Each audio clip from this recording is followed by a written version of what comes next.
Oh yeah, it's Friday. Here I am.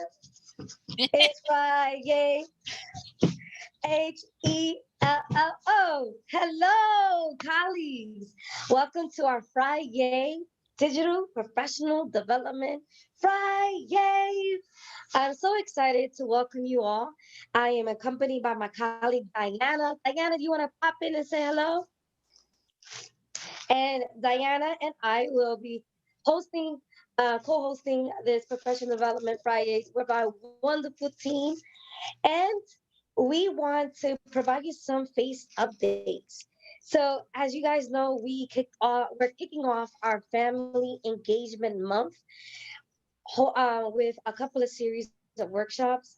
It is Parent Engagement Month nationally. So this is a time where family facing staff like ourselves are celebrating parents as partners.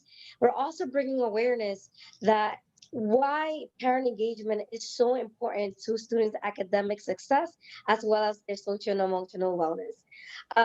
So we did start off this week with providing some Learning Hero workshops.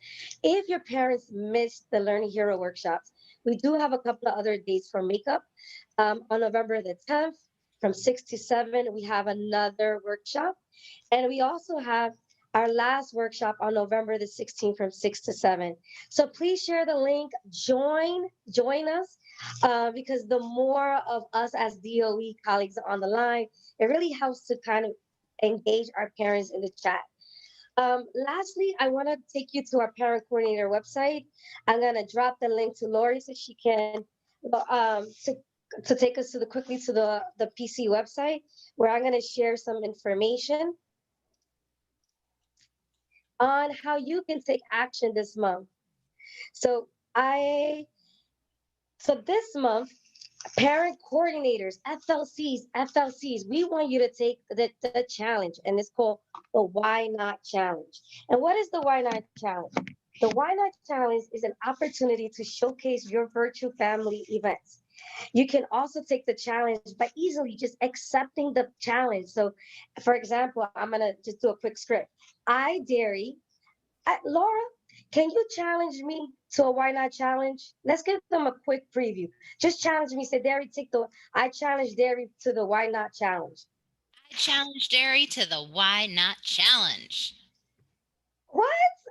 Absolutely, I'll take the why not challenge because I am doing amazing work in my school community to bridge resources to my families. So I am going to take according to this list, I'm gonna do a virtual coffee with the parent coordinators. So I'm hosting a virtual coffee with the parent coordinators so that my families could get to know who I am as their parent coordinator and what I'm doing in the virtual world to promote parent engagement. So I'm taking the Why Not Challenge and I'm gonna tag 3 people, and I'm tagging my colleague Diana.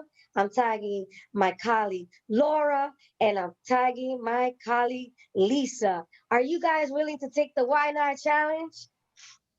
Woo! Yes, I Why not? am. And now I'm going to show you quickly how you can post your Why Not Challenge, but by just sharing a quick flip grid that I created. So this is just for today, and I'll show you how exactly in the end of the week wrap up how you can take the Why Not Challenge by responding to my Why Not Challenge to all of you family facing staff. But today, check out my flip grid. All right, here we go. Greetings, colleagues. Welcome to Friday, our Digital Professional Development Fridays. Um, Today, we're going to learn a little bit about how to connect with our families on a digital platform. And also, I want to send a friendly reminder that it's Family Empowerment Month. So we're hoping that each and every one of you will join the fun by sharing how you are empowering families in your school and in your district. So I will go over how to create a flip grant so that you can record some of your fun activities using this platform. So welcome and happy Friday. Woo! Love it. Oh my goodness. Oh my goodness. So as you guys can see, it is a little bit nerve-wracking, but it's fun. We have Lisa, who actually we have a prompt that every Friday you're able to kind of share with us how are you using your Friday information. So like right after um, any class that you take with our Friday series, we want to feature you every Fridays, and we want to know how you use this information. So next week, we are going to hopefully see you in the screen and you can share exactly how you use our information. Especially today, we're going to learn about how to host a watch party. So, guys, it's all about learning and also empowering our families. So with that, I just want to quickly, I want to make sure that my colleague Diana says hello because we will be on the chat just saying hello to you all and enjoying this class with you. So Diana, you want to just unmute yourself and just say hello really quickly?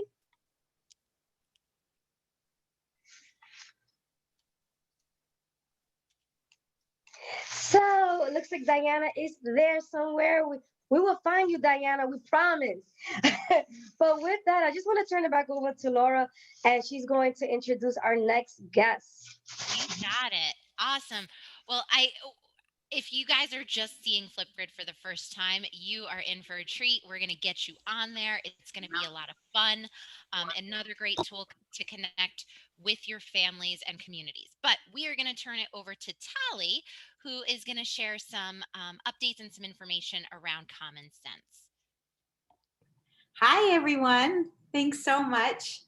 So I feel like this has been a little bit of a heavy week, so I wanted to share some helpful links. And just as a reminder, Common Sense is a partner with the New York City Department of Ed.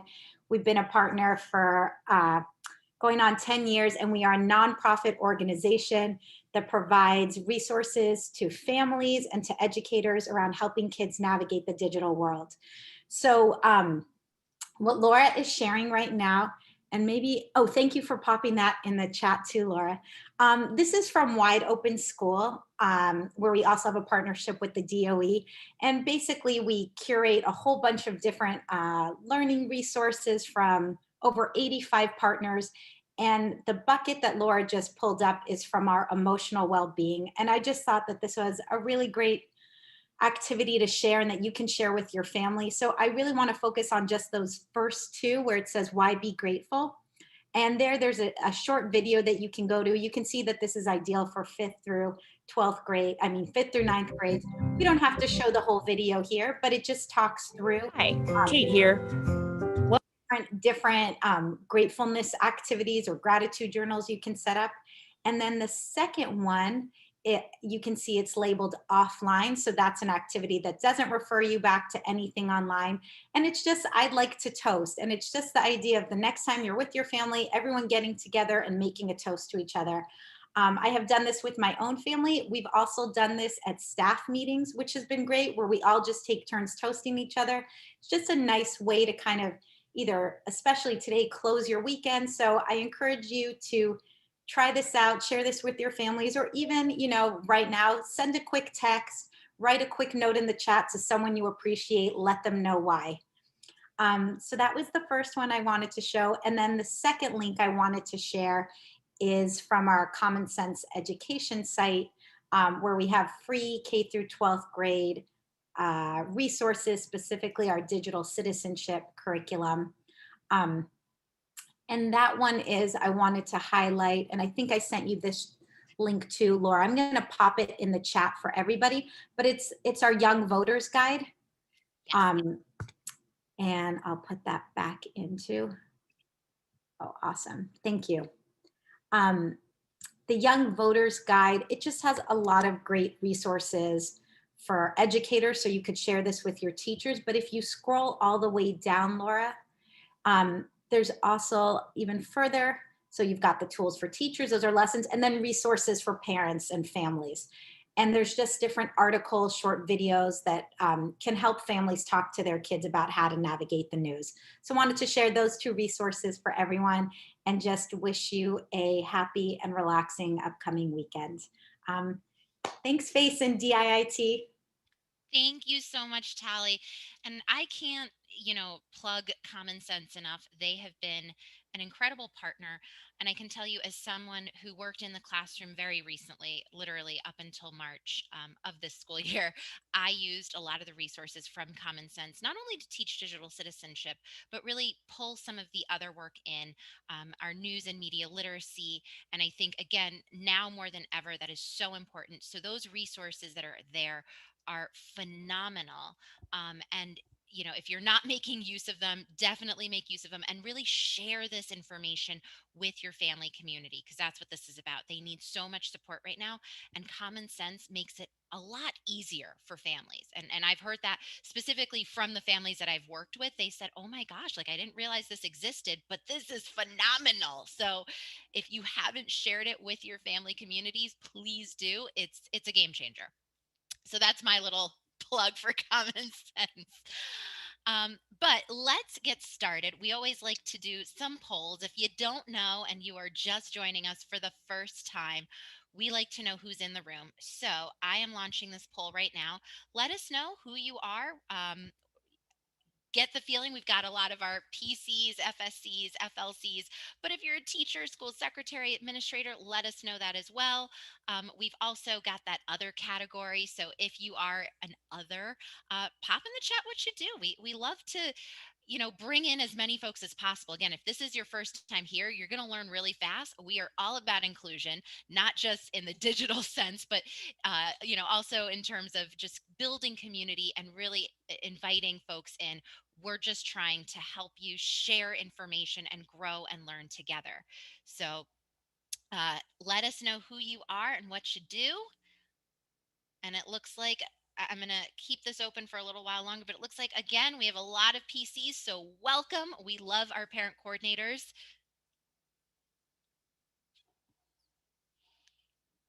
Going to give you guys about 10 more seconds.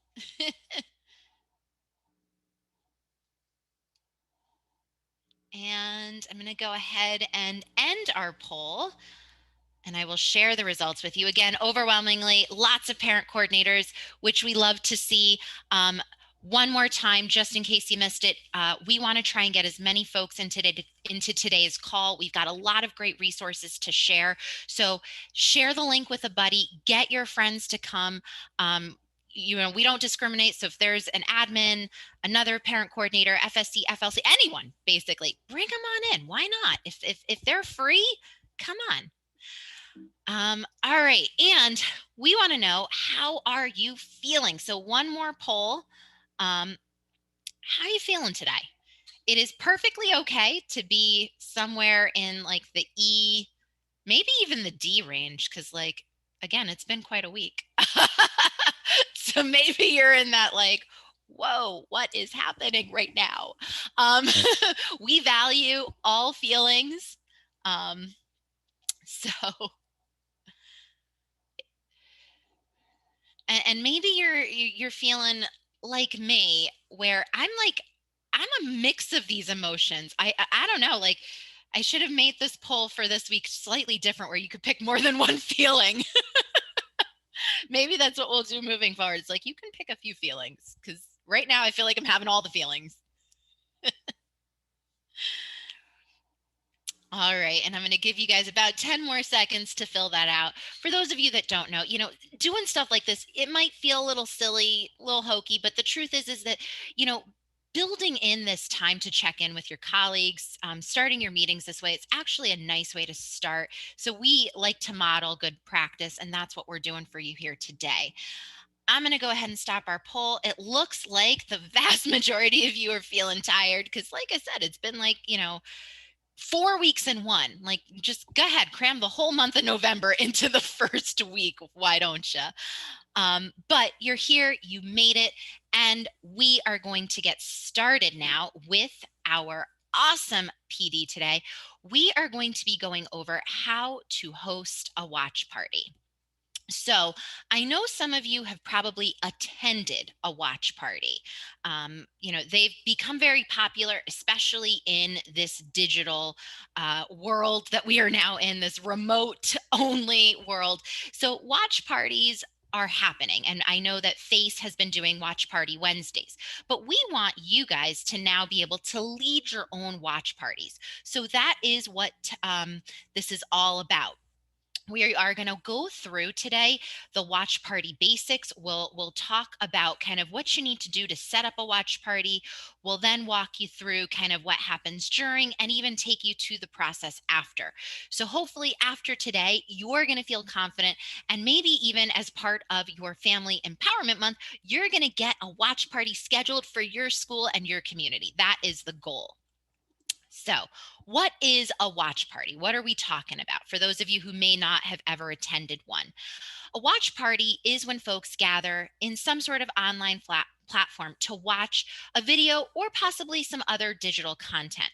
Now, the benefit of a watch party is not only are you watching that content together, but you're interacting with each other while you watch. And that's kind of what makes a watch party so powerful, is that you are then kind of using that time to talk, share ideas. You may even pause the video to connect and talk even deeper. So they're a really, really powerful way to share content and learn and grow together. So why would we do a watch party, right? What's the benefit to it? Well, it's more fun to watch together. I can tell you right now, our team, DIIT and some of our colleagues, we engage in regular watch parties. We love to watch content together. It's easier to share and collaborate ideas. We also do this because it's a great way to share content that sometimes others don't have access to. So, for example, we did a watch party with The Social Dilemma, which is a fairly recent documentary on Netflix. Some folks don't have Netflix, but when you do a watch party, right, you now can share your content, and someone who doesn't have Netflix can join your watch party and get the benefit of watching content that they wouldn't normally have had access to. So it's a nice way to kind of share the wealth. And let's face it, videos are a powerful learning tool. We know that teachers right now are using videos. We know that adult learners love videos. So why not capitalize off of that format and use it to connect and learn with our family communities? So before you begin, there's a couple of things you want to do to set yourself up for success. So we're going to walk through those kind of beforehand things you're going to want to do. So you want to set up your watch party in whichever platform you prefer. We're not going to say which platform is best. I know folks love to ask us that question. And the truth is that we don't have a preference. Our team is fairly agnostic when it comes to the platforms that we use. So if you like Zoom, feel free to use Zoom. You like Microsoft Teams, go with Teams. You like Google Meet, go with Meet. I mean, the truth is that the platform itself doesn't matter so much. I would recommend using your preferred platform, or if your school has been using, Zoom and you've been consistent with Zoom, don't get creative and use something that you don't know so well. That's my advice on the platform situation. Use something that you know. That way you can make use of the tools within the platform. Now, whichever that platform is, you want to schedule your watch party to begin somewhere between 5 to 15 minutes before it's going to start. So if you know you want to get started at, say, 10 a.m., we're going to host a watch party at 10 a.m., actually invite folks maybe for 9:45. Right? That's kind of what we do for ourselves. In case you haven't noticed, we have these PD Fridays, and we set them to start at 10, but we always spend the first few minutes going over updates because we know that those first few minutes, folks are still trickling into the room. But by 10:15, we get launched into our lessons and our content. So that's the same principle behind this. If you know you want to start watching right at 10, schedule the room to open 9:45, maybe even 9:50. And again, this gives folks time to trickle in, but it also gives you time to troubleshoot any technical issues before the watch party starts. It's also a great chance to network. You guys know folks that come into the room a little early. You're here early. You're saying, "Hey, what's up?" You're welcoming each other. You're in the chat. You're getting settled. So that's why you kind of set yourself up with a little buffer time. You also want to schedule time after the watch party. So, for example, if you know that you're going to be watching a video that's 30 minutes long, you don't want to schedule your watch party from 10 to 10:30. First of all, that gives no buffer time in the beginning, but it also gives no buffer time at the end. If you know you're watching a 30-minute video, you probably want to allot actually an hour. And the reason is you want that buffer time in the beginning, but you also want time after to be able to discuss, debrief, do maybe a couple of quick activities in conjunction with the video you just watched. So that's why you need to think about, what video am I watching? How long is it? And then let me put some time before the video. Let me put some time after the video. Now, some technical things, again, make sure you share the join link with your participants. If you're sending out a calendar invite, in that invite, highlight what's going to be shared, right? What is your watch party about? Don't just say, oh, we're doing a watch party. Well, what am I watching, right? What's the topic? Why am I going to want to come to this? If possible, have an agenda. Our team loves agendas. In fact, we're actually in the process of creating a class on how to run some effective online facilitation. And we have that as part of that class. We want to make sure that folks have an agenda where you house all your resources. It makes it a whole lot easier.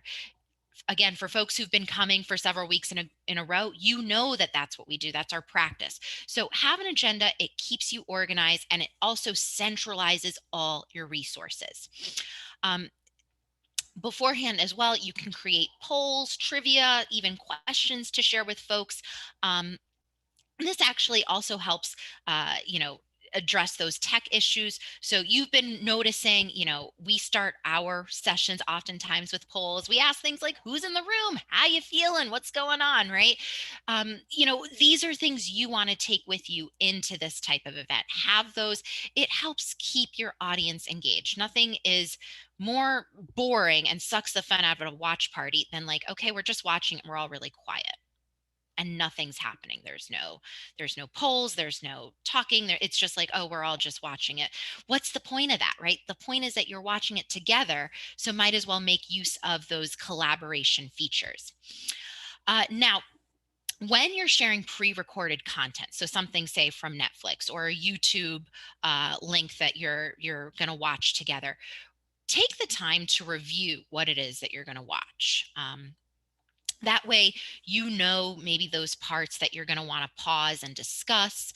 Those points where, like, maybe you're going to launch a poll, you're going to get folks engaged. But anytime you have the ability to watch that pre-recorded content, do. It's just going to help you plan better. If you're doing a watch party where you're watching a live event, I'm thinking back to like the few months ago and during the summer when our team would actually conduct watch parties to watch Carranza talk to us, and so we'd watch together. That's a live event. You never really know what's going to happen. And so in that event, if you're watching something live, have just maybe a document off to the side, or even if you want to go old school, keeping a pen notepad next to you and maybe jotting some points down that you're going to want to discuss in the debrief. But again, when possible, watch that pre-recorded content so that you know those points that you're going to want to stop and pause and discuss. Now, from the tech side of things, you want to test your equipment. So prior to your watch party, you want to open all your links that you're going to need, and you want to do that in a separate tab. So I actually, and I'll go ahead and pop out of here so you can see. So whenever I am doing any type of presentation, I have a separate window that I open, and I've got my tabs that I know I'm going to need. The truth is, and I'm sure there's folks on the call the same way, the truth is my real set of tabs that I use when I'm working, there's like 20 of them. I'm one of those. I'm like, you're either a one tab person or you're 20. There is no in between. I see Christina going, yep, that's me. So to avoid the hassle of like, I have too many tabs. I don't know which tab is like my video. I don't know which tab is my presentation. Open up a new window and pop in the tabs that you're going to use during your presentation. That way you're not overwhelmed. Like I said, I did this intentionally just to show you right now what my tabs are. I have my opening slide deck, which you guys were seeing. Here is what I shared with you from Common Sense. Here's Derry's Flipgrid. This is my presentation that I'm doing now. I've got my Zoom meeting open. Again, this was the wide open school resource, and here's from FACE. Very few tabs, and these are all tabs that I showed in today's session. Like I said, my other window, you don't even want to take a peek at that. That has, I say 20, I'm actually being pretty conservative with that number. It's closer to 50. I don't know where anything is. So like I said, you want to open up all the links you need separately in a window, so that way you don't get confused and you don't lose stuff. You want to test your audio, your camera, and your devices. You want to make sure that things are working. If possible, pull in someone with you to help you, because it's hard to gauge your own audio. Sometimes you're like, oh, but it's working, I hear it, but you need someone to say, wait, do you hear it on your end? So pull in a colleague, open up, again, if you're going to run this watch party in Zoom, go into a Zoom room and say, let me practice sharing my screen. Do you hear my audio? Do you see everything? Do I have a good setup? And this is just going to help you prepare. And then be ready to have what you need at your fingertips. And again, this is from a presenter side of things. I always have, right now I'm drinking my tea. I know you can't see it with my background, but here we go. So I've got my tea. When I teach later in the day, I've got like my cup of water next to me. Have what you need in your vicinity. I know it seems like common sense, but nothing's worse than when you feel tethered to your computer and you're like, oh man, I need a snack. I need my water, but I can't move. So have what you need. Don't forget all of that stuff. And, beforehand, do yourself a favor, do a bio break, make sure that you're fully ready. I know these things, again, it seems like commonsensical, but you'd be surprised when you're in the thick of it and you realize, oh no, I didn't do any of that stuff. Then for you as a presenter who is hosting this watch party, you want to join your session a few minutes early. So if you're telling folks, we're watching that recording at 10, I'm opening up the room at 9:50, you want to be there at 9:45, right? You want to get there even earlier than your participants. You want to have a welcome slide with important information, and I'll show you in just a moment what ours looks like. You've seen it before, but have that welcome slide so that when folks come into the room, they know they're in the right spot. They see like, oh yeah, this is that watch party. It should say something to the effect of what they're watching, who the host is. So that might be you as the parent coordinator. If there's a particular website you want to plug, any online communities or resources, have it on that opening slide deck so that folks see it. As I said before, give folks time to come into the room, allow them to introduce themselves, socialize, right? Like that's one of the really nice features of this type of platform, is that you can come in and you open up the chat, you say hi, what's up, you realize, oh wait, it's so and so, I haven't seen you in a hot minute, hey, what's going on? Again, I know some of this stuff sounds silly, but it's so needed right now. Let's not forget, this is also part of our own social and emotional health and learning, right? We need that time to connect with each other. And again, all of this will help identify some of the tech problems, right? So if you're realizing, oh no, so and so can't see me, or this other person doesn't have access to the chat, gives you some time to help troubleshoot. So here is just a sample of an opening slide deck. Again, you can use this or you can make your own. You don't have to use a template exactly like this, but this is just, again, what you want to do. So the title of your watch party or whatever session you're hosting, your name or your company. So, maybe it's you as the parent coordinator and PS 123. Give the day and the time. If there's an agenda, which again, we highly recommend, pop that link in there.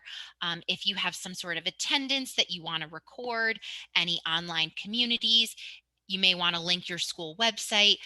Even your social media platform. So if you want folks, go into your Twitter page, link that as well. Again, this is just an opening slide deck that folks are going to see when they come in.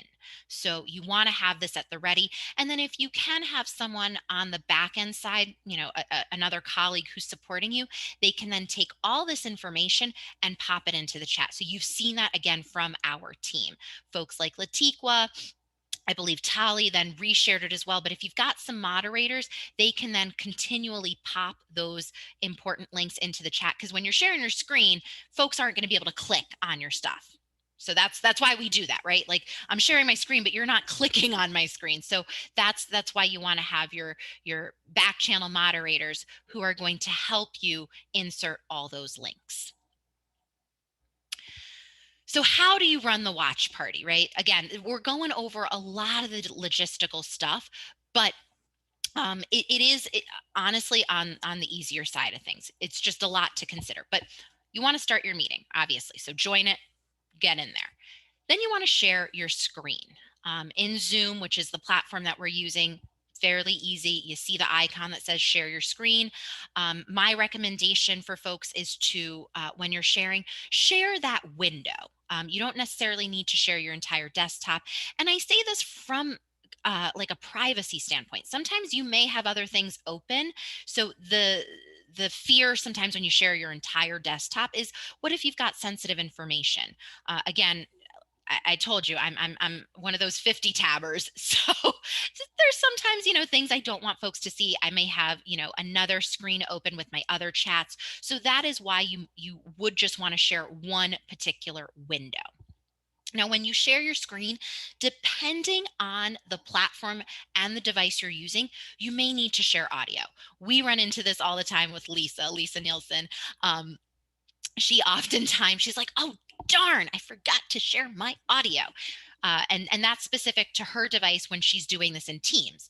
I believe when she's on the other platform, she doesn't have that issue. So again, this goes into that, like, running through the setup and realizing what you need to do to share your audio, to share the right way. So this is why you practice. That way you know what you need to do. Now, depending also what type of headset you're on, sometimes you need to figure that piece out. I'll be really honest. I typically, when I'm doing a watch party, I have this headset on. When I take other meetings, I use my AirPods. Some of you may have that. I will tell you right now, if you're using AirPods, it is very difficult to share your audio. Don't know why. I honestly haven't had the time to fully explore it, but again, that's something to know, that sometimes depending on the headset or earphones that you're using, it may be difficult to share your audio. So again, play around, figure out which setup you need so that you're going to share your audio. Because nothing's worse than you're sharing a video and you're hearing all the sound. Your participants are going, I don't hear anything. I got nothing. Then obviously you're watching that digital content together, pausing as necessary to facilitate discussion. So there's a few ways to do this, and we'll talk more through it as we go through our presentation. But again, it may be that you fully pause. It may be that maybe just as you're watching, you launch a poll. Obviously you want the chat open, so chatting can happen throughout while you're watching. There really, again, are various ways to do that, but you definitely want to engage your audience. You don't just want folks watching a screen staying completely silent the whole time. That's not what a watch party is really about. And then again, if you're in a particular platform, make use of those tools. So like we said, the polls, but also even things like GIFs and memes. Actually, one of the reasons why I also love conducting watch parties on Teams. Teams has like the GIFs in there, and I tell you, our team loves the GIFs. If you don't love a good GIF, I don't know what you're doing. But it's fun, and there's value to that. So have fun with your sessions. I'm a big proponent of that. We need to make these sessions engaging and fun and collaborate with each other. We don't need to be so stiff, right? And you're going to get better engagement when you inject a little fun. So that's just my little aside on that. So now during the watch party, you're in it, you've launched it, everything's running beautifully, you got your sound, right? Everything's going amazing. Now what? Well, you definitely want to help folks get prepared. So again, in the chat, show folks where things are going. We have a housekeeping slide, and you guys have probably seen it, but we'll show you a sample of ours in just a minute. But show folks the platform, because again, maybe you feel really comfortable in Zoom, but you never know what your participants feel comfortable with. Maybe they're not too familiar with Zoom. They don't know where the buttons and the features are. So having a slide that points it out, definitely helpful. Before playing your video, start your session by clearly conveying expectations. Again, we do this every single week, and sometimes it ends up feeling a little like I could recite this in my sleep, and I probably can because I say it pretty much at the start of each one of my sessions. But just letting folks know, we're going to keep our mics muted. Let's use the chat. Here's how you ask for support. You want to have that, because there will be times where the folks on your watch party are going to go, wait, but I have a question. How do I ask a question, right? So you want to communicate that information. You also want to frame the whole watch party, not just the watching part. You want to tell folks, hey, we're watching this video, but we're watching it because it's going to help us with, digital literacy and digital citizenship. Or this is going to help us. We're watching this video because it's going to explain how we conduct elections in our schools for our PTAs and our PAs, right? So really frame why you're doing the work, not just the watching. And then we do have a housekeeping script. I will tell you, I can rehearse it in my sleep now because I've done it so many times. But in the beginning, I used to have a whole script in front of me, and I was literally reading off of it. So if you need that, there's no shame in it. Have a separate window open and have that housekeeping script up so that you know what to say. There's no shame in that. The other thing that you can do is in your slide deck. If you're sharing a slide deck like I am right now, you can use the speaker notes. The speaker notes appear at the bottom of your deck, and you can always use a second device and have your speaker notes up. I'm going to talk about the second device in just a moment, because I'm a very big proponent on using 2 devices. So I'll tell you about that, like I said, in just a few. But here is our housekeeping slide. And this actually is one for Teams. We have 2 different housekeeping slides. We have one for Teams, we have one for Zoom. So do know that things will shift and change depending, again, on the platform you're in. So this one is particular Teams, but have one for Zoom as well. If you utilize Meet, again, have it for Meet. Whichever platform you are using, have a slide deck that matches that. So we tell folks where they can access the chat, right? How to raise their hand.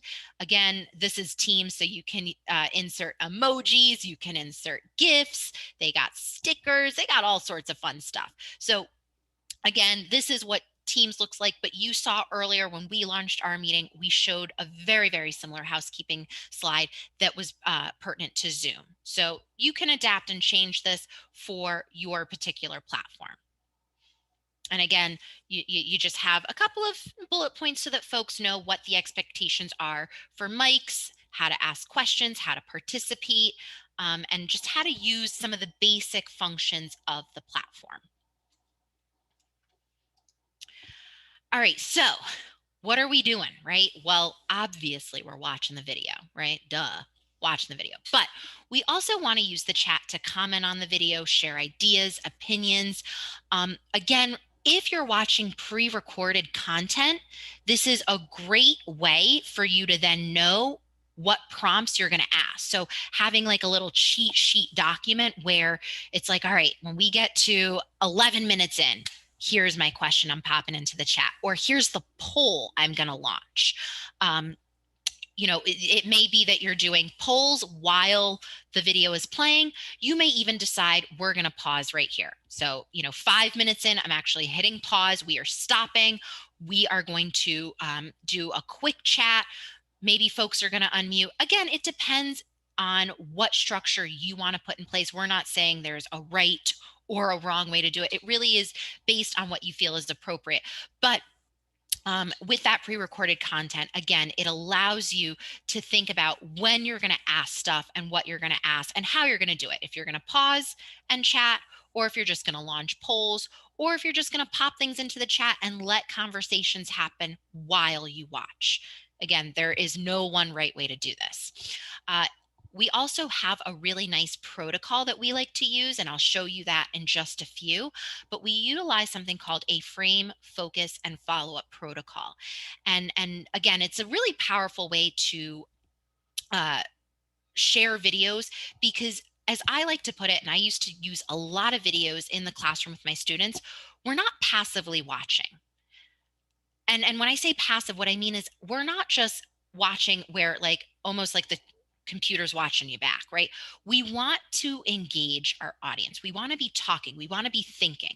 I always like to refer to videos as like, digital text, right?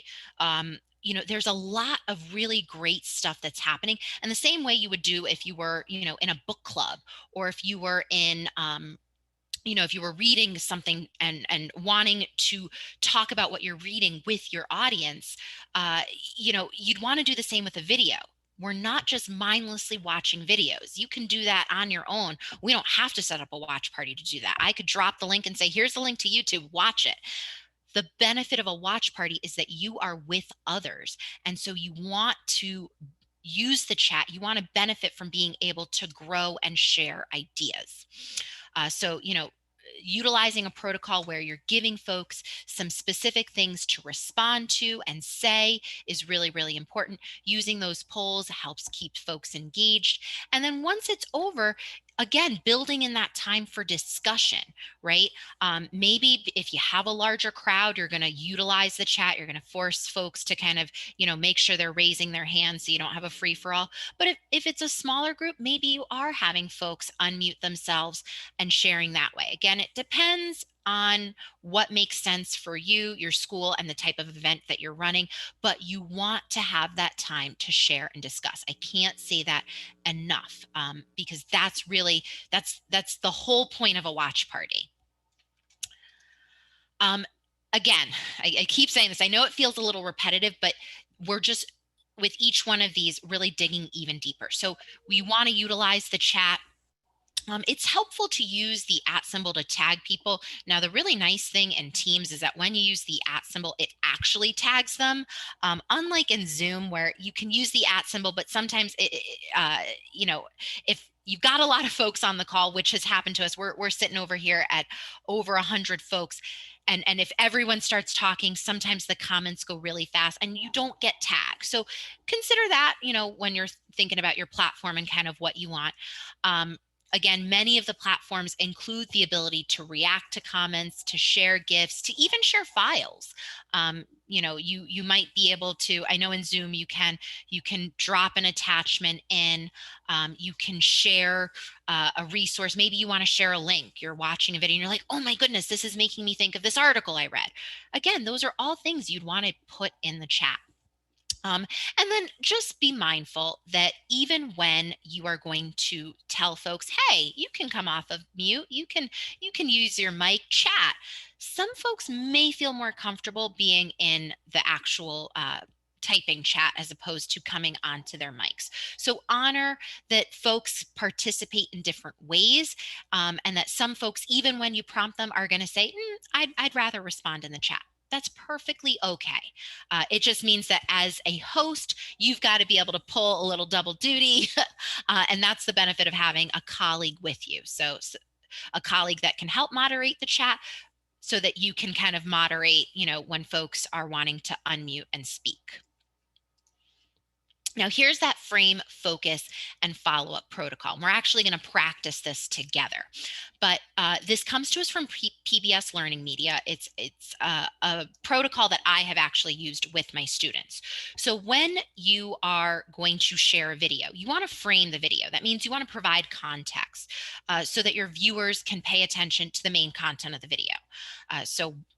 When we did our social dilemma watch party, we framed it. We said, right now, you've probably heard a lot of things regarding social media.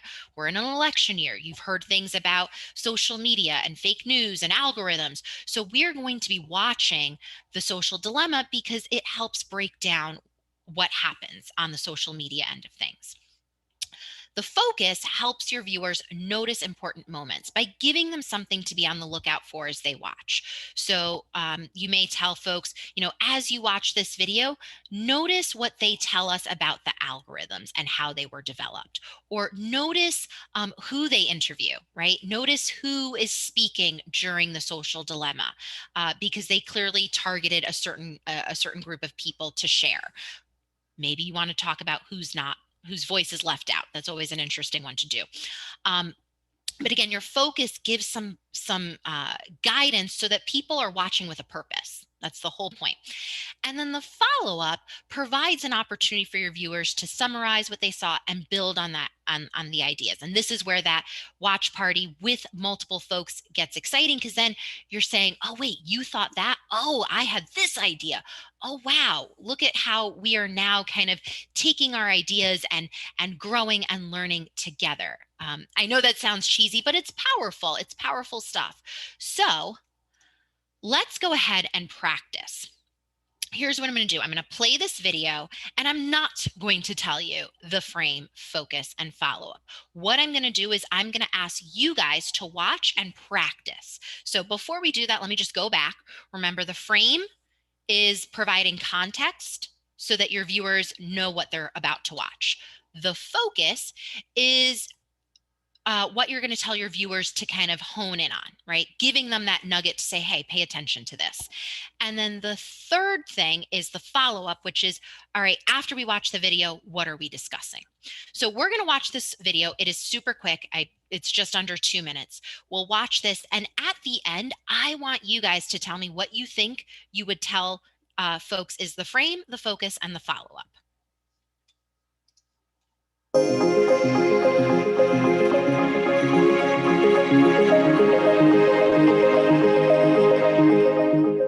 As we begin the new school year, MCPS will provide an engaging virtual learning experience for all students. To optimize your learning, here are some helpful tips. Live instruction will occur throughout the day and week, so time management is important. Wake up, have breakfast, and be ready to start a day of virtual learning, just like a regular school day. There will be time for meals and breaks. Take advantage of those opportunities to stretch and step away from your Chromebook. Find a comfortable and organized space, free of distractions to work in. Learn to say no to friends and family when you have work to complete. Virtual classroom time is not the right time to browse social media, play games, or watch videos. It's important to stay focused, like you would in a traditional classroom. Avoid falling behind. Coursework is much more manageable if you complete tasks each and every day. Your teachers are here to help you. Be active, participate, and ask questions. Teachers and staff will be available for additional live academic and/or social-emotional support. We look forward to seeing you in the virtual classroom and know that working together, we will have a great school year. For the most up-to-date information about the Fall Recovery Plan, please visit the MCPS website and search Recovery. All right, folks. So quick video. Think about what the frame, the focus, and the follow-up might be to this video. And again, it was really short. And the truth is you can do this with a short video. You can do it with a longer video. We're obviously picking a short video for the sake of time. So take a moment and in the chat, just share out. Again, there's no right or wrong answers. We're just practicing this today. But what might you tell folks is the frame? What might you tell folks is the focus? What might be your follow-up?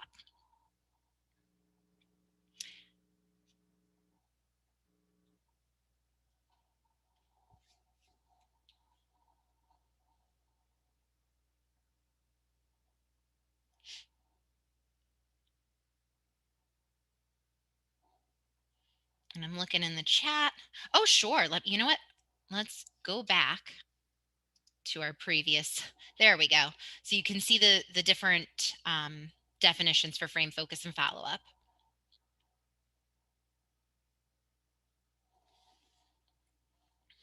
And I like what Elavian, I hope I said that correctly. I like what you said about like the frame might be organizing for remote learning, right? So we're going to watch a video that's going to help us organize ourselves for remote learning. Yep, and I see Lori saying the same thing. We're going to watch a short video to prepare ourselves for digital learning success. I love that, right? Yep. And I see a couple of, oh, yes, Derry, what's up? Oh, yes. So I'm helping with the I see guidelines and structure for student remote learning, focus how to structure for remote learning routines. Oh, they're coming in. A frame, finding a quiet place. I love it. So you guys are all really on point with your frames. And that's why I'm saying like there's not one way to word it, right? Like you can word things in multiple ways, but basically you want to say like, hey, we're watching this video because it's going to help us set ourselves up to have a successful, remote learning year, right? Or we're going to watch this video because they share some really great tips on how we can be successful in the virtual space. Right. And then let's think about the focus, right? So this is what you're going to tell folks to pay attention to. So as the video goes on, focus on the tips that are shared, right? They're going to share 5 tips, focus on those 5 tips. And I see folks kind of saying the same thing, right? Like Cheryl saying, look for individual rules and routines. Absolutely. Ooh, and Helen, that's an awesome follow-up. So what will and won't work for you? Why not? I think that's a perfect follow-up, especially with anything where it's like, hey, we're going to watch this. It's going to help us set up ourselves for success. The follow-up is always going to be which tip feels like the tip that you need it the most, which tip maybe not going to work so well for you. You could even do something like, hey, what tip, our follow-up is, what tip might you add, right? That's always a nice one. I always used to do something like that with my students. Like, so we're watching this video, tell me something they left out.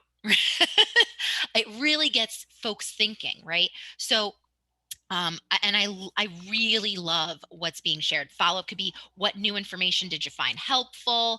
Yeah, these are fabulous. You guys are right on point. So I think you get the frame, focus, and follow protocol. That's basically what I'm saying, right, Derry? Like, yes. Know it. We also have follow-up. Check in with your teachers for tips and emotional support once all of these strategies have been addressed. Ooh, I love it. Love that one. Yep. Yeah. So like I said, you guys understand how to use this protocol, and it's really, really simple. So when you're going to share your video, having this laid out for folks, very, very important. So you're going to share this. We're not just writing this because it's like nice to have. This is literally what you're going to share with participants. And before we wrap up today, we are going to do a mini watch party. So you'll see what I mean. But again, super, super helpful. And you guys have done this in the chat. So you shared your frame, focus, and follow-ups. I really liked what I saw. So let's get even more metacognitive about this. Just let's unpack the activity. What did you find easy or difficult writing these prompts? And how might this protocol help you as you begin to plan your lesson, your watch party, I should say? Do you find this to be a helpful way to kind of structure?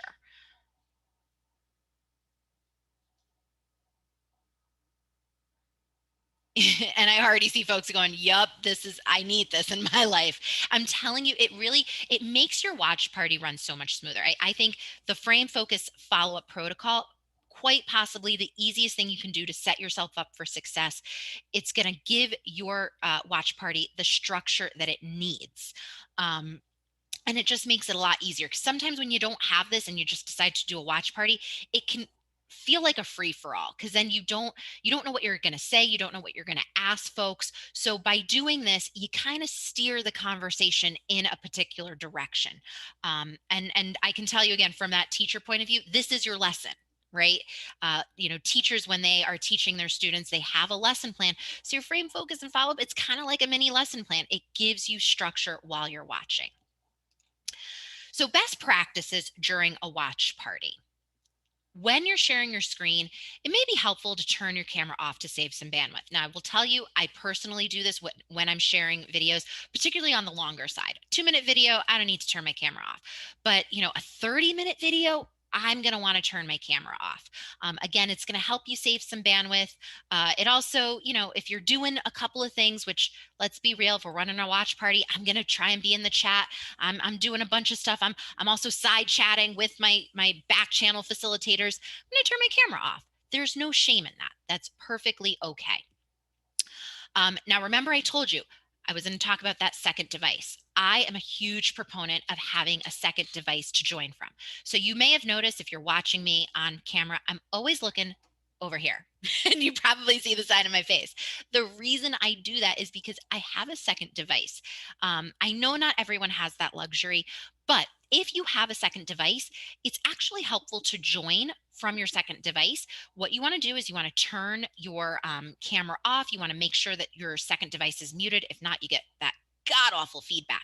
But having that second device allows you to see what your participants see. So on my second device, I have this Zoom meeting open and I'm actually seeing my screen the way you guys see it. That is the benefit of a second device. Now, there are some workarounds if you don't have a second device. On Chrome, there's an extension called Dualist. It allows you to split your screen. I just like a second device. If you're like, I don't have another laptop, Laura, like I barely got one working laptop, do know that your second device can even be a smartphone or possibly even a tablet. So don't feel like you got to have a whole fancy setup. Sometimes even just having your phone join and be your second device is super helpful.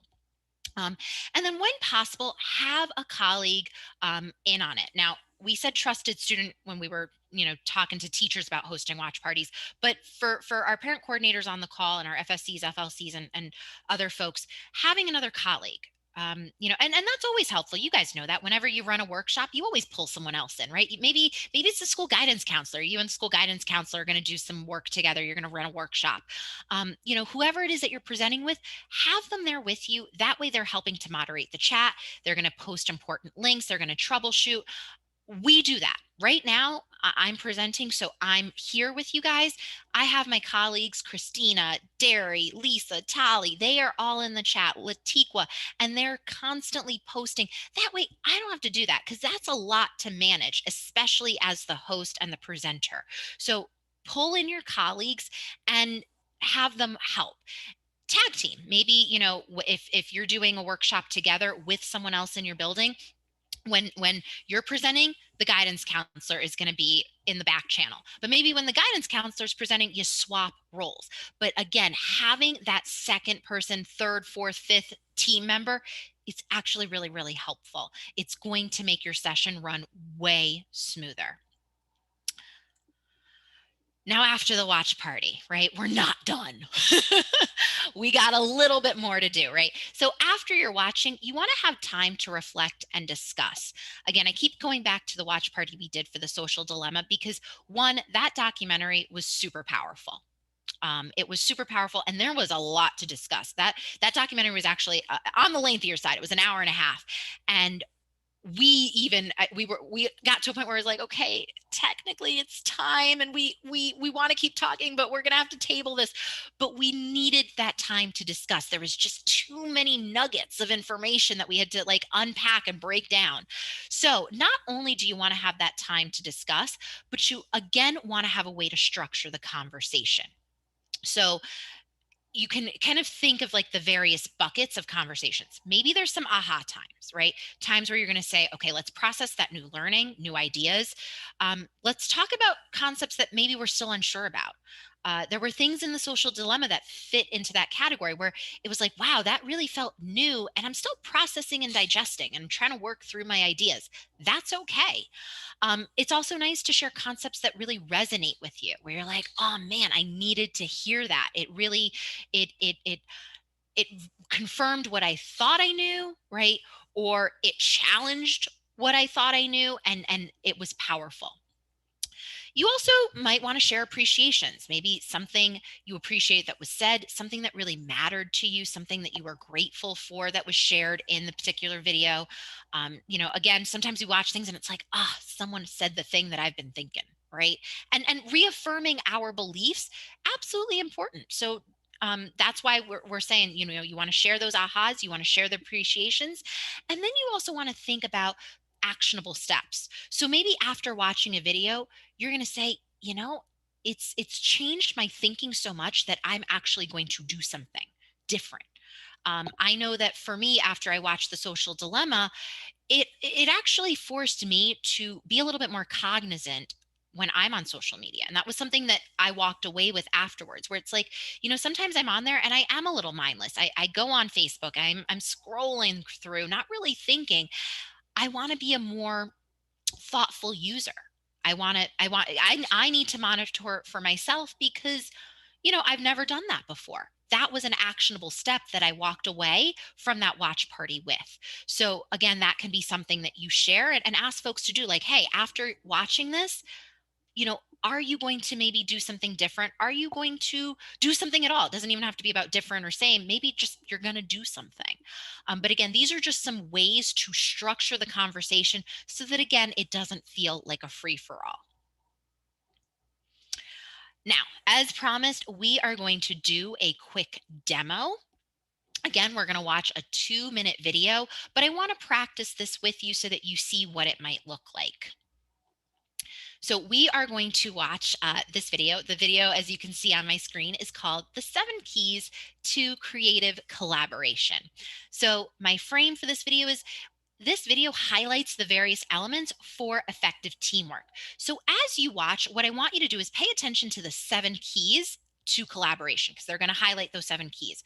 And I want you to think as you're watching, do I agree with this list? Because our follow-up is going to be, what might you add? Maybe they're missing that 8th, 9th, 10th key. Or what might you take away? Maybe you're looking at that going, that doesn't necessarily jive with my idea of creative collaboration. But you now see our frame, our focus, and our follow-up. I'm going to press play. Let's be ready at the end of our video to talk about what we might add or remove from the list they're going to share with us. We've all had times when group work failed. People missed deadlines, failed to communicate, and didn't learn from mistakes. But chances are you've also been part of a team when you accomplished something epic together that you could have never done on your own. So what makes this creative collaboration work effectively? Well, here are 7 ideas. Number 1, ownership. Members need to be empowered from the start. Here they can solve problems, generate ideas, and design systems that lead to success. Number 2, dependability. Creative collaboration requires members to hit their deadlines and develop creative endurance. Number 3, trust. When members trust one another, they work interdependently. Here they genuinely listen to one another and assume the best in each other. Over time, they become transparent and even vulnerable. Number 4, structure. The structure should be loose and flexible, but you need to have structure in creative collaboration. It needs to exist. This is why I love design thinking. It's a flexible framework for getting the most out of the entire creative process. Number 5, a shared vision. I'm not referring here to vision statements that you put on a wall or slap onto a website. I'm thinking more in terms of a sense of direction. It's a shared desire, a goal that you're aiming for, and a picture of what you will produce. Number 6, fun. The best collaborative groups I've been a part of are the ones where you want to be together. They laugh, they play together, and this can actually boost both convergent and divergent thinking. Number 7, candor. This is one of the big takeaways from Creativity Inc., a book by one of the co-founders of Pixar. It's the idea that groups need to be honest about what's working and what's failing. And this honesty allows you to adjust and iterate and ultimately create something awesome.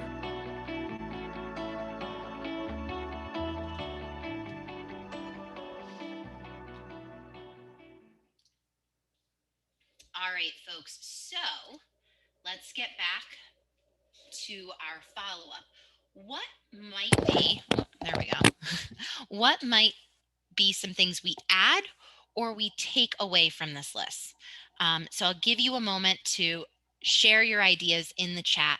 And again, this is just our protocol for following up with the video we just watched. So remember, I told you as you were watching to pay attention to those 7 keys to collaboration. Kind of, do you agree with their list? And now we're saying, this is something I would like, I agree with, I want to use this, or they needed to add this in, they need to take this out. So take a moment. Again, there are no right or wrongs. This is us talking and discussing and debriefing a video.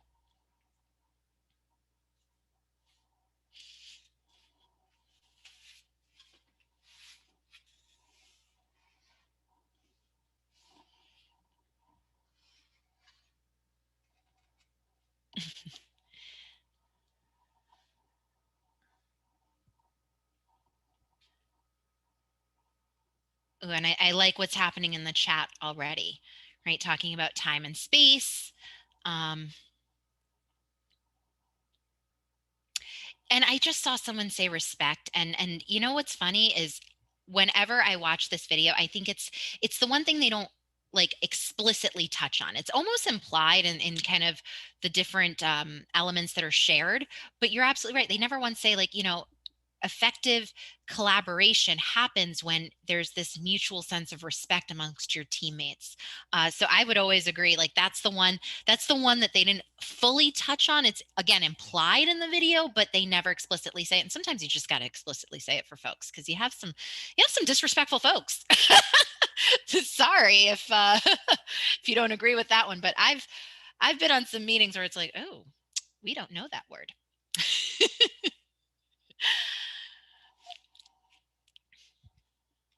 Yep, exactly. That's why you typed it. See, us folks get it.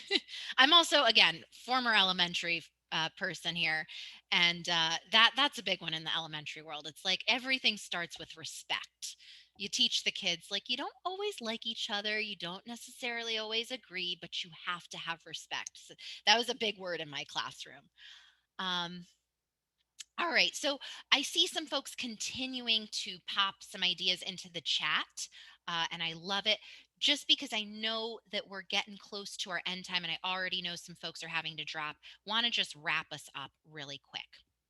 So, watch parties really are some powerful ways that you can share with your community information, right? And we know that videos are being shared anyway. So, watching them together, an even more powerful experience. And if you set them up the right way and you plan it, they can be a phenomenal experience. And it's really going to invite your family community in. And I think that's the biggest thing, especially this year, when, for many of our families, they are unable to enter our buildings. We can't conduct physical meetings. All of these meetings, and I've been seeing it with the schools I follow, they have virtual meetings. You're having virtual PTA meetings, PA meetings.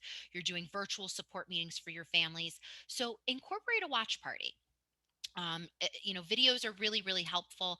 Do a watch party around, how to access the Google Classroom.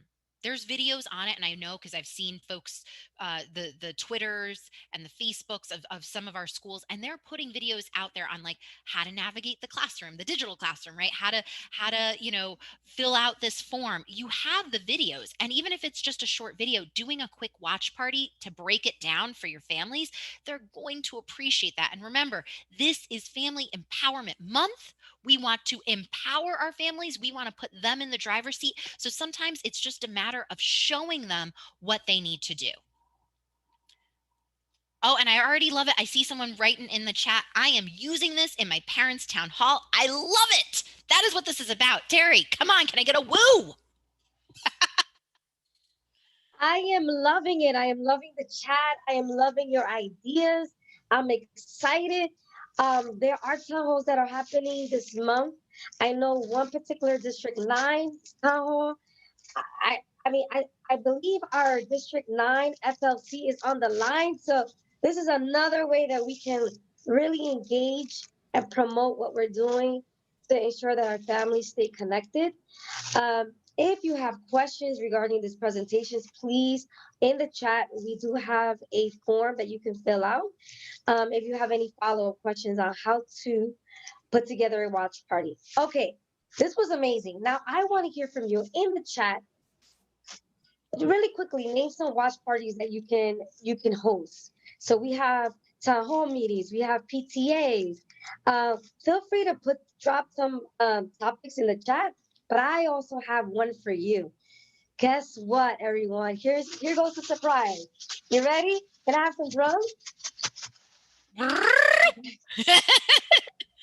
So Brooklyn Nets put together a video on how to get up and move. Like, so it's a get up and move day with the Brooklyn Nets. So we have someone that is facilitating a get up and move day with the Brooklyn Nets. So it's a coach that's gonna help us to move and do some skill drills at home. So basically, families all they need is a space where they can move around, and it's hosted by the Brooklyn Nets. If you're interested in hosting a watch party with the Brooklyn Nets, drop me a, actually I don't need, you don't even need to email me because I'm gonna put it on the end of the week wrap up email once we have the video. And I'm also going to put it into the PC website. So all you have to do is download the video from the PC website. Or FLCs, if you're interested in sending me an email or email face at schools.nyc.gov to get the video. We're going to give you the video and the facilitator guide. So pretty much you can host a get up and move day with the Brooklyn Nets to celebrate Family Empowerment Month. So please, please, please, please continue what you're doing. You guys are doing great. So yay to Family Empowerment Month. I absolutely love it, guys. And I just want to say I'm seeing all of the ideas in the chat on the ways that you might utilize a watch party. I'm telling you right now, there's no wrong way to do this. Like the whole point is that you are engaging and empowering your families to be part of your community. That is what this is about. So, you know, I love everything I'm seeing. The sky's the limit with this, right? Like if you can imagine doing a watch party, do it. Just do it. Try it out. And, you know, one other thing I want to say, because I know I ran through a lot of stuff and I know some folks are like, ooh, okay, I'm going to take your presentation. I'm going to try this out. Here's what I also want to say, and it's not in the presentation. I think I need to add it. It's also okay if the first time you do this, you mess it up. Let me just throw that out there because I think not enough of us say this. And I want to tell you right now, it is okay to make mistakes. It's okay if you run your watch party and you're like, oh no, this didn't go off perfectly. So what? You're doing it, right? You're going to perfect it. I will tell you right now, the first few times you run a watch party, things might happen. You might realize like, technical difficulties in the very beginning. I didn't share my audio right away. I had to it took me an extra few minutes. That happens. That's okay. We're human. I can tell you right now, nothing is more real than when you show your families, hey, I struggle with tech too. And it happens to me. And I work for DIIT. We are the tech folks.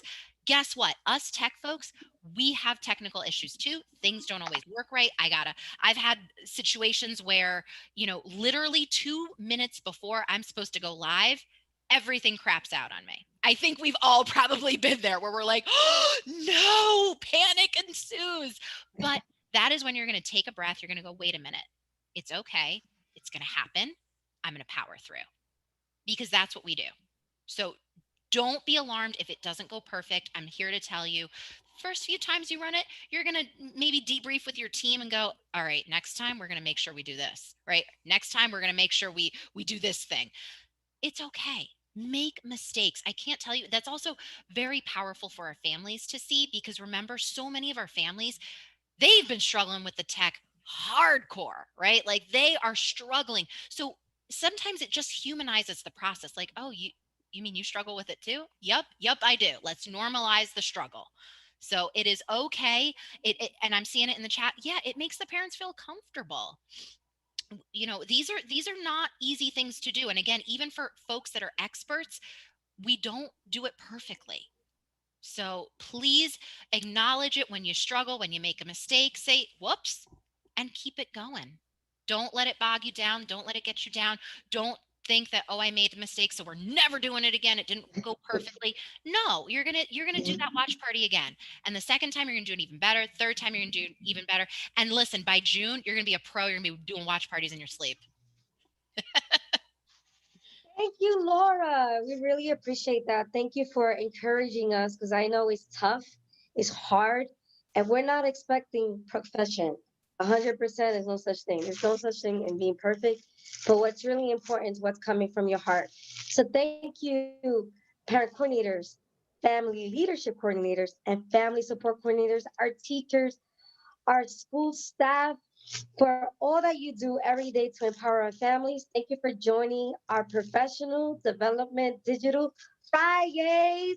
We are now, it is 11:15 and we're ending our session by just reminding you to log on every Friday. It's the same exact link for the entire year. So every Fridays, except for holidays, we will be on here on our Fridays series.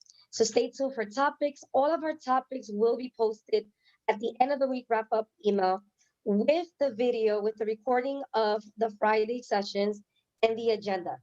If you cannot find the videos, we will also post it on the teams. So if you, we put together, the IIT put together a teams page where you can join and have conversation and look at videos. The videos will be posted on the teams, the parent coordinator DIIT teams page, as well as the parent coordinator website. So please join the fun, share the video, and remember that we're doing the Why Not Challenge. The Why Not Challenge, if you missed my announcement today, is pretty much um, letting you know that if you can host a couple of workshops. So here are the workshops. Thank you so much, Laura. You can host a workshop on the New York City school account. So host a watch party. Today we learned how to host a watch party. Host a watch party. There is a video on how to create a New York City school account. I believe it's on the DOE website and also on the DOE Facebook page.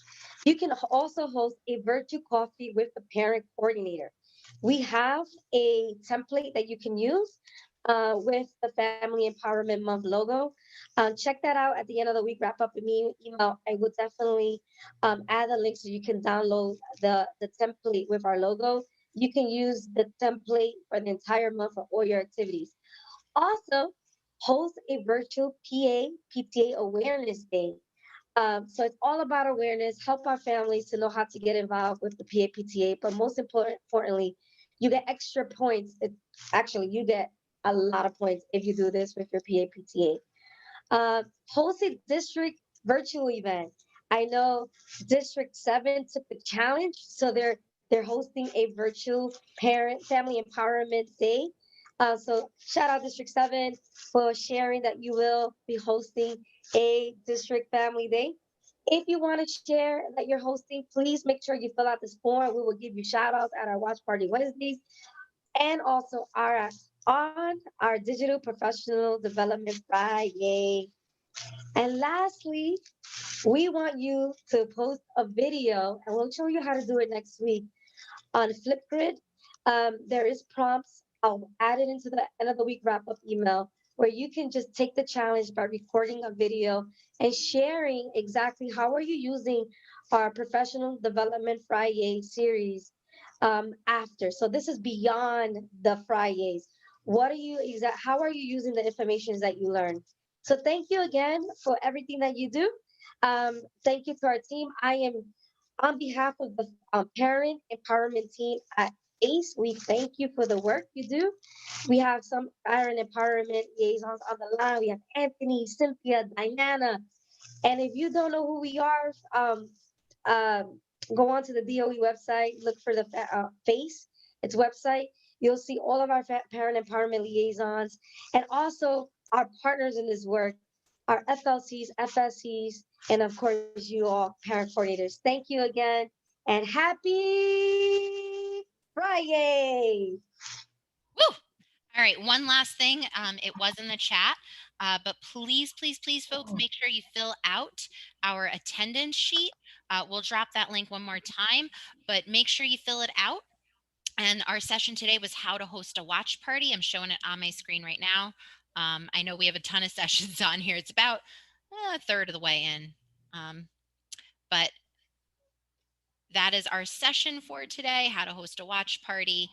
And again, as Derry has said, thank you all for showing up.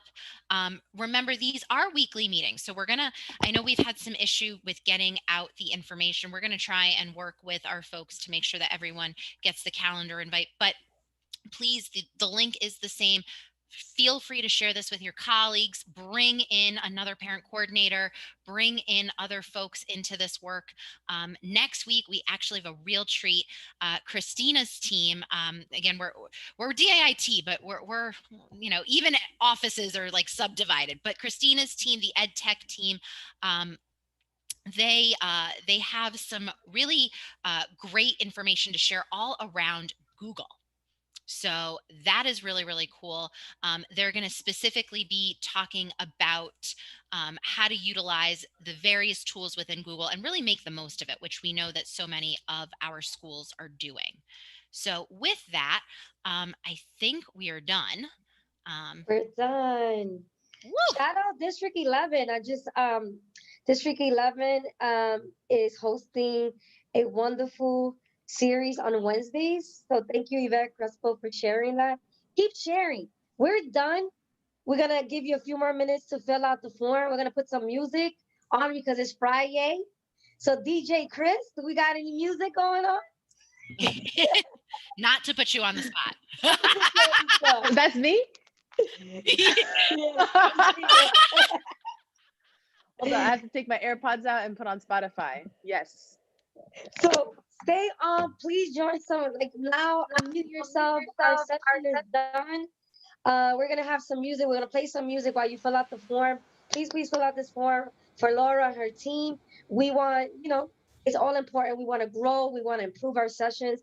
This is about you. We want to make sure that the sessions are meaningful, and we also want to know how are you using the information. So thank you again, DIT. Oh my God, I love you guys because every week I feel I just add another tool to my toolkit. So thank you for that. I love it. Oh. And I'm hearing the Friday tunes. Woo! Me and my friends at the table doing shots, drinking fast, and then we talk slow. Christina, I love your background. Thanks. Hi, Yolanda. Let's see if I can see. I see Yolanda. That's our Bronx. I see Bronx is in the house. Who else isn't here from the Bronx? Yvette Crespo. Hola. Cheryl. I see Cheryl, our former Parent Coordinator Leadership Institute. Sorry. Mario's in the house. Hi, Mario. I see Bronx is strong here. Wendy Martinez. I see we also got Brooklyn. Don't forget the Brooklyn folks. Oh, Brooklyn. Oh, yeah. Okay, here we go. Brooklyn. I see our Brooklyn folks are here. EX.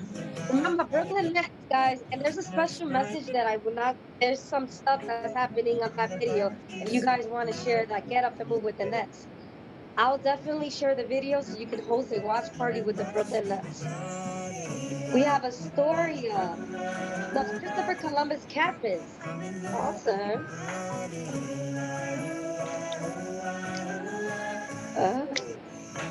William. William is here. Wow, William, I haven't seen you in so long. Hi, William.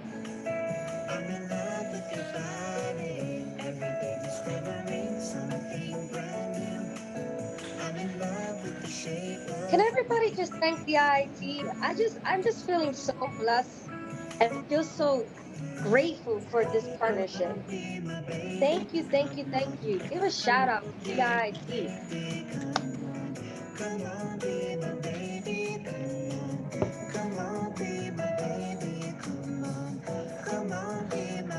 I also want to thank you. Give yourself a pat on the back. It's been a long week. I know it is.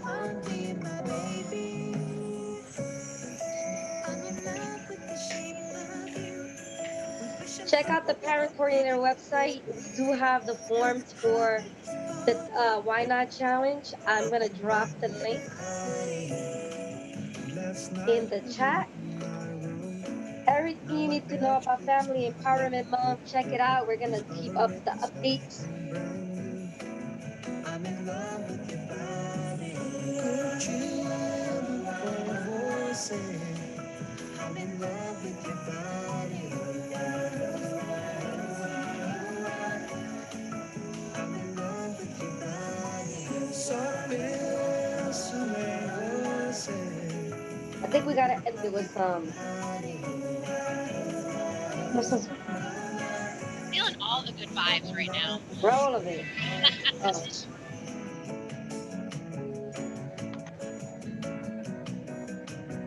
Adding it to the chat.